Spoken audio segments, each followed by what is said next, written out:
नमस्कार। आज के वीडियो में हम सैंधव सभ्यता के आर्थिक जीवन या ऐसा कह सकते हैं कि सिंधु घाटी सभ्यता की अर्थव्यवस्था या सैंधव लोगों के वो आर्थिक जीवन के ऊपर चर्चा करेंगे। देखिए, किसी भी सभ्यता या समाज का जो आर्थिक जीवन होता है या जो अर्थव्यवस्था होती है उसके कुछ प्रमुख आधार होते हैं जिन पर वह अर्थव्यवस्था टिकी हुई होती है, जिनमें कृषि, पशुपालन, शिल्प या उद्योग और व्यापार है वो प्रमुख होते हैं।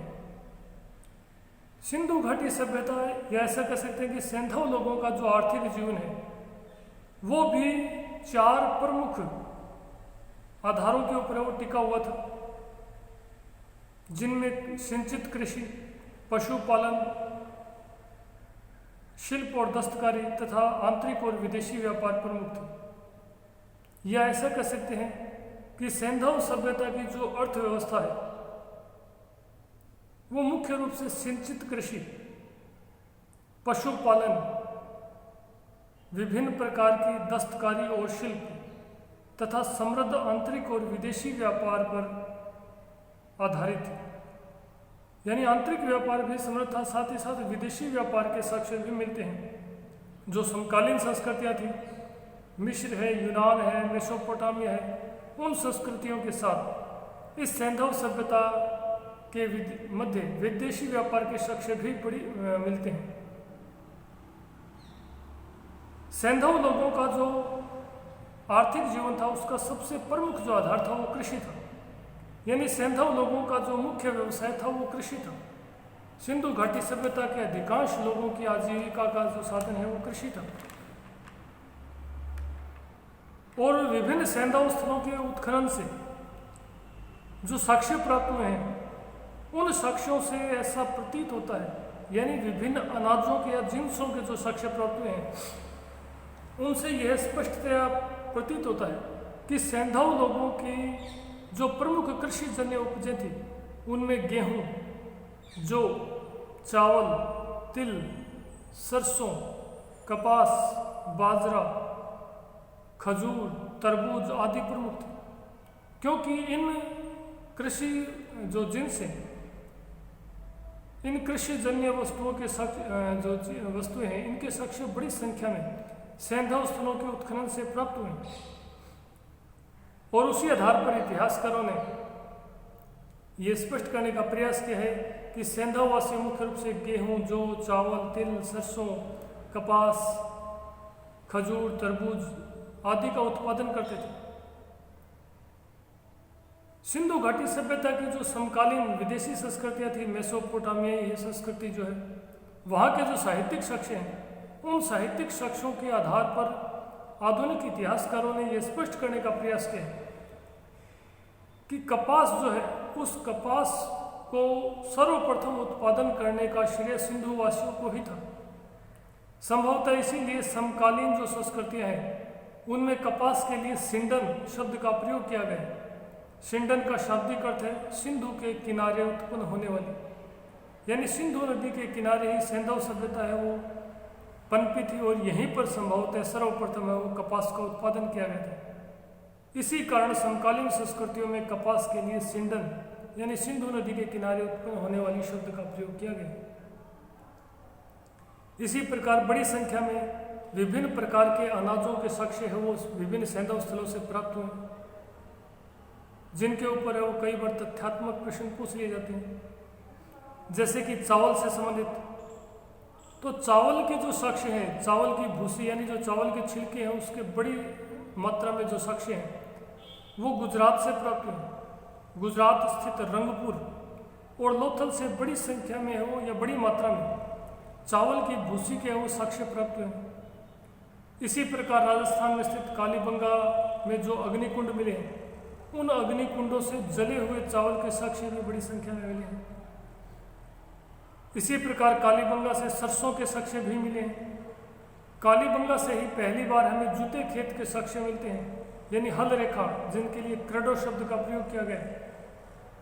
हल रेखा का जो सर्वप्रथम साक्ष्य है या जूते खेत के जो प्रथम साक्ष्य हैं वो कालीबंगा से ही प्राप्त होते हैं। जो एक प्रकार से सैंधववासियों द्वारा कृषि किए जाने के वो स्पष्ट प्रमाण है। इसी प्रकार उत्तम किस्म की यानी एकदम बेहद उत्कृष्ट क्वालिटी की जो के साक्ष्य है वो बनवाली से मिले हैं। बनवाली से ही है वो हल की आकृति जो कि मिट्टी से निर्मित है, बनवाली से प्राप्त हुई है। इसी प्रकार गुजरात स्थित मालवड़ नामक सैंधव स्थल से नहर के साक्ष्य भी प्राप्त हुए हैं। इन सभी साक्ष्यों से वो स्पष्टतया सिंधु घाटी सभ्यता में है वो कृषि की है वो स्थिति के बारे में पता चलता है कि कृषि जो है वो सैंधव सभ्यता के लोगों का एक प्रकार से प्रमुख व्यवसाय था।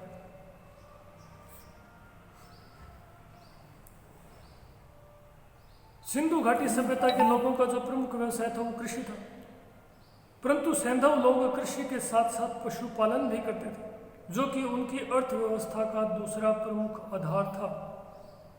और इस बात की पुष्टि विभिन्न सैंधव स्थलों के उत्खनन से प्राप्त जो मोहरे हैं उन मोहरों पर है वो पशुओं के सर्वाधिक अंकन, साथ ही साथ बड़ी संख्या में है वो पशुओं की मूर्तियां, चाहे वो मिट्टी निर्मित हो या धातु निर्मित हो, बड़ी संख्या में वो पशुओं की मूर्तियां भी प्राप्त हुई। इसी प्रकार उनके विभिन्न सैंधव स्थलों से उनके अस्थि पंजर भी प्राप्त हुए हैं। कुछ ऐसे पशु भी हैं जिनके अस्थि पंजर अति अल्प प्राप्त हुए, या कुछ ऐसे पशु भी हैं जिनके अस्थि पंजर है उन बिल्कुल भी नहीं मिले।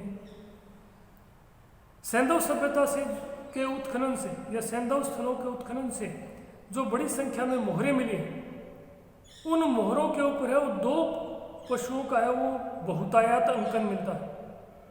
एक तो है एक श्रृंगी वृषभ यानी एक सींग वाला वृषभ यानी बैल, और दूसरा है कुक्कुदमान वृषभ यानी कुबड़दार बैल। इन दोनों पशुओं का मोहरों के ऊपर है वो बहुत ज्यादा अंकन मिलता है। संभवतः इनका सिंधु घाटी सभ्यता में कोई विशिष्ट महत्व रहा होगा, परंतु यहाँ पर ध्यान देने योग्य जो एक आश्चर्यजनक तथ्य वो ये है कि किसी भी सैंधव स्थल से प्राप्त मोहर पर गाय का अंकन नहीं मिला है और न ही उसके अस्थि पंजर प्राप्त हुए। ये अपने आप में एक आश्चर्यजनक तथ्य है।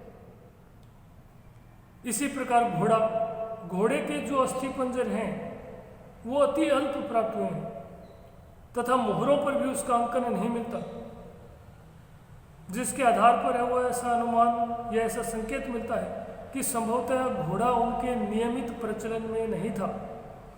इसी कारण उसके जो अस्थि पंजर हैं वो अति अल्प मिले हैं तथा मोहरों पर भी उसका अंकन नहीं मिलता। जबकि इसके बाद जो संस्कृति है वैदिक संस्कृति, उनका प्रिय पशु ही घोड़ा था, जिसका उल्लेख वेदों में मिलता है। घोड़े का जो सबसे बड़ा अस्थि पंजर मिला है वो सुरकोटड़ा गुजरात से मिला है। मोहनजोदड़ो से मात्र घोड़े का एक दांत मिला है।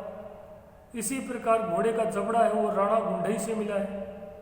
लोथल से है वो घोड़े की मृण मूर्ति यानी मिट्टी से निर्मित मूर्ति मिली है, जिनके आधार पर है वो सैंधव सभ्यता में पशुओं के बारे में है वो जानकारी प्राप्त होती है। सैंधव सभ्यता ये ऐसे कह सकते हैं कि सिंधु घाटी सभ्यता के लोगों के आर्थिक जीवन का जो तीसरा आधार था वो था शिल्प और उद्योग। देखिए, विभिन्न सैंधव स्थलों के उत्खनन से जो बड़ी संख्या में जो दस्तकारी और शिल्प से संबंधित जो वस्तुएं प्राप्त हुई, उनसे ऐसा प्रतीत होता है कि संभवतः सैंधव सभ्यता का जो सबसे महत्वपूर्ण और जो उल्लेखनीय शिल्प था वो था मन का निर्माण। इन मनकों के लिए घुरिया शब्द का प्रयोग भी किया जाता है, क्योंकि विभिन्न सैंधव स्थलों से मन के वो लगभग सभी स्थानों से प्राप्त हैं। कुछ स्थानों पर तो इनके ढेर के ढेर निर्मित, अर्धनिर्मित और पूर्णतः निर्मित है वो ढेर प्राप्त हैं, जिनमें दो स्थल प्रमुख हैं, लोथल और चनहुदड़ो। इन दोनों ही स्थलों से बड़ी संख्या में है वो निर्मित, अर्धनिर्मित के साथ साथ मन के निर्माण के लिए प्रयुक्त होने वाले जो सामग्री और औजार हैं वो बड़ी संख्या में प्राप्त हैं। इनसे ऐसा प्रतीत होता है कि संभवतः ये दोनों यानी चनहुदड़ो और लोथल मन का निर्माण के प्रमुख केंद्र थे।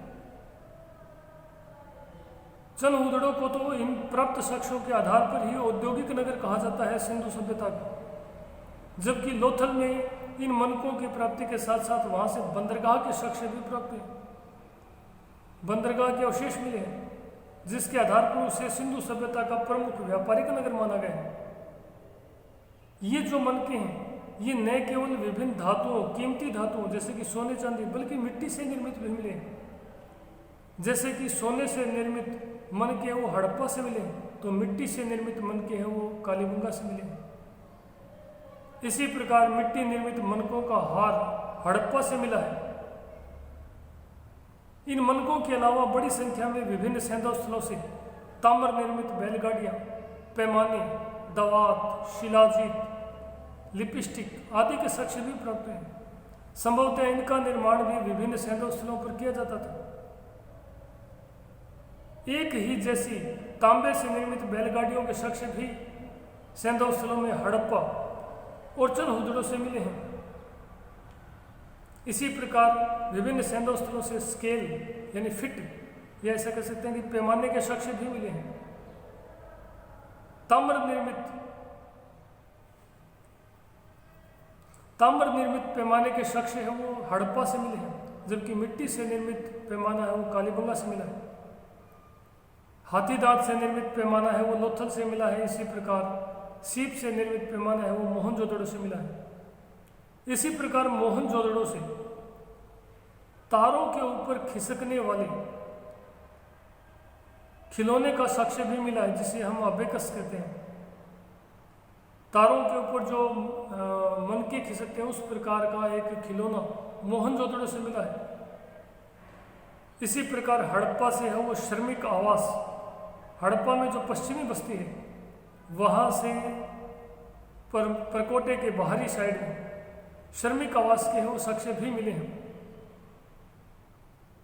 चनहुदड़ो से है वो दवात, शाही की जो दवात होती है, दवात के साथ साथ अधर राज यानी लिपस्टिक के साक्ष्य भी मिले हैं।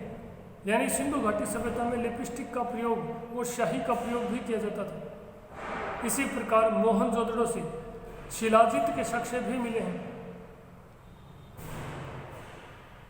और इन धातु निर्मित वस्तुओं को बनाने के लिए जो धातुओं की भट्टियाँ थी उनके साक्ष्य भी सैंधव स्थल हड़प्पा से बड़ी संख्या में प्राप्त है।